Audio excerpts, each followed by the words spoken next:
የበታችነት ስሜትን ማሸነፍ እና በራስ የምተማመን ሰው መሆን። ሰላም እንዴት ናችሁ? ዛሬም እንደተለመደው እናንተን በሚለውጥ በሚያሳድግ በተለየ ሀሳብ ተገናኝተናል። በተለይ የበታችነት ስሜት ለሚሰማችሁ መፍትሄ ይሆናል ብዬ የማስበውን አንብቤው እናንተን ይጠቅማል ብዬ የማስባቸውን 7 መፍትሄዎችን ይዤ መጥቻለሁ። ሁሌ እንደሚለው ለእናንተ አሪፍ ነገር ለማቅረብ ሲል በየቀኑ የሚተጋውን ይህንን ቻናል ሰብስክራይብ በማድረግ አበረታቱኝ እላለሁ። ሰብስክራይብ ካደረጋችሁም በኋላ የደወል ምልክቷን ማብራታችሁ እንዳትረሱ።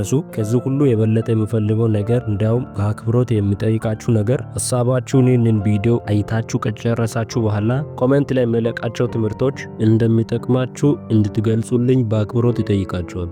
ላይክ በማድረግ ወደ ቪዲዮ እንሄድ። ንቁ ሆናችሁ ለማድመጥ ሞክሩ።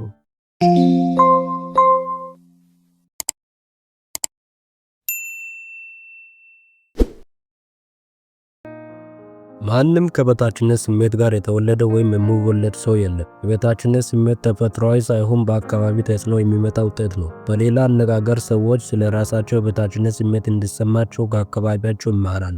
የተማሩትን ነገር ደግሞ ትተው አዲስ ነገር መማር ይችላሉ ማለት ነው። ስለዚህ የበታችነት ስሜት ሊለወጥ የሚችል አስተሳሰብ ነው። እያንዳንዱ ሰው በተፈጥሮ እንዲሁም ካደገበት አካባቢ አንጻር ልዩ በመሆኑ የበታችነት ስሜትን የሚያሸንፍበት አንድ ወጥ የሆነ አካሄድ ላይኖር ይችላል። ሆኖም በዚህ አይነት ችግር ውስጥ ያሉ ሰዎች ከዚህ በኋላ የተጠቀሱ ምክሮችን ተግባራዊ ቢያደርጉ ስለ ራሳቸው ጤናማ ትክክለኛ የሆነ እይታ ሊያሳድጉ ይችላሉ።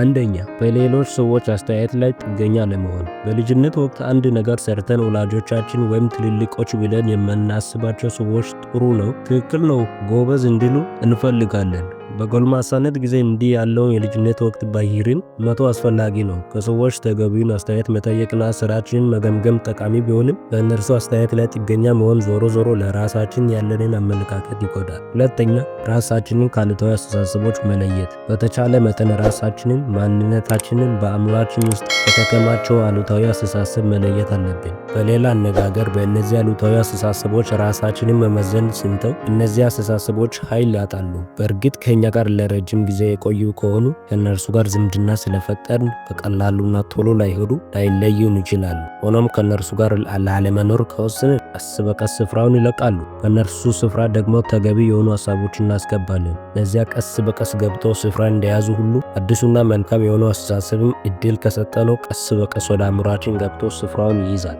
ሶስተኛ፣ በውድቀታችን ራሳችንን ከመኮነን ከውድቀታችን መማር። ስህተት የማይፈጽም ሰው የለም። ልዩነት የሚያመጣው ስህተታችንን የምናስተናግድበት ሁኔታ ነው። በስህተታችን ራሳችንን እየወቀስን የምንሄድ ከሆነ ራሳችንን ለመቀበል እንቸገራለን። ከስህተታችን ተምረን ወደፊት ማሻሻል የሚገባንን ነገር የምናስብ ከሆነ ደግሞ ራሳችንን ተቀብለን ወደፊት እንሄዳለን።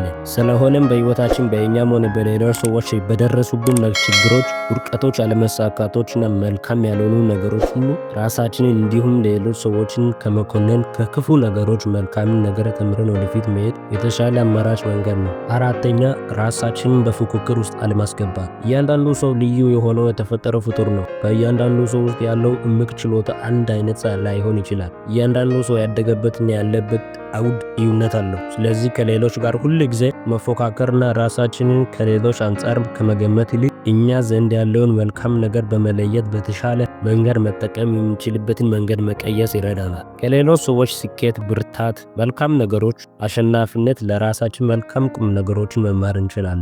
ስለዚህ የፉክክር የህይወት ዘይቤን በመተው ከሌሎች መማርን መልመድ ጠቃሚ ነው። አምስተኛ፣ ስጦታችንን በመለየት ማሳደግ። እያንዳንዱ ሰው ስጦታ እንዳለው ሁሉ እኛም ስጦታ አለን። ስለዚህ በውስጣችን ያለውን እምቅ ችሎታ፣ ፍላጎታችንና ምቹ ሁኔታዎችን በመለየት ስጦታችንን በእውቀትና በክህሎት ማሳደግ እንችላለን። ጎበዝ በሆንበት ወይም መስራትና መሆን በምንፈልገው ጉዳይ ላይ የበለጠ እውቀትና ክህሎትን በማጎልበት የበለጠ ፍሬያማ መሆን እንችላለን። በችሎታችን ራሳችንና ሌሎች ሰዎችን መጥቀም ስንችል ደግሞ እርካታና ደስታ እናገኛለን። ለሰዎችም አንድ በጎ ነገር ማድረግ መቻላችን ደግሞ ስለ ራሳችን በጎ አስተሳሰብ እንዲኖረን ያግዘናል። ስድስተኛ፣ ባለሙያን ማማከር። እንግዲህ ራሳችንን የመቀበል ችግር ሲኖረን በአብዛኛው ከበጎ ነገር ይልቅ በህይወታችን ውስጥ ባሉ ድክመቶች፣ ጉድለቶችና ስህተቶች ስህተቶች ላይ ትኩረት እናደርጋለን። የበታችነት ስሜት መንስኤ የሆኑ ነገሮችን ለይቶ ማወቅ ተገቢውን መፍትሄ ለመፈለግ እጅግ ያግዛል። ምክንያቶቹ ከሰው ወደ ሰው የተለያዩ ሊሆኑ ይችላሉ።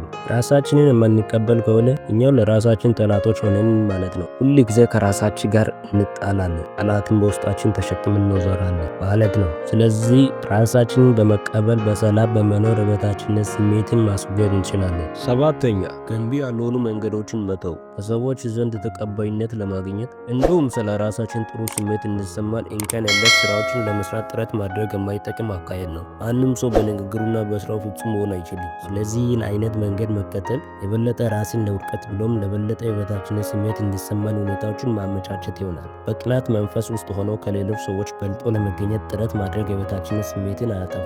ጤናማ ያልሆነ ፉክክር በማሸነፍና በመሸነፍ ሚዛን ውስጥ ያስገባናል። ብዙ ጊዜ ባሉታዊ ነገሮች ላይ ትኩረት ማድረግ የበታችነት ስሜታችን እንዲኖረው እንዲሁም እንዲያድግ ያደርጋል። ከሌሎች ሰዎች በችሎታ፣ በብቃት፣ በትምህርት ደረጃ፣ በገንዘብና በሌሎች ነገሮች እኩል ብንሆን ስለ ራሳችን ያለን አስተሳሰብ በጎ እንደሚሆን ማሰብ ሁል ጊዜ ትክክል አይደለም። ስለዚህ ትኩረት መደረግ ያለበት ደረጃን በማሻሻል ላይ ሳይሆን በማንኛውም ደረጃ ላይ ብንሆን ራሳችን ተቀብለን መኖር መማር ላይ ነው። ስለ ራሳችን ያለንን አሉታዊ ስሜት ማስወገድ ይገባናል።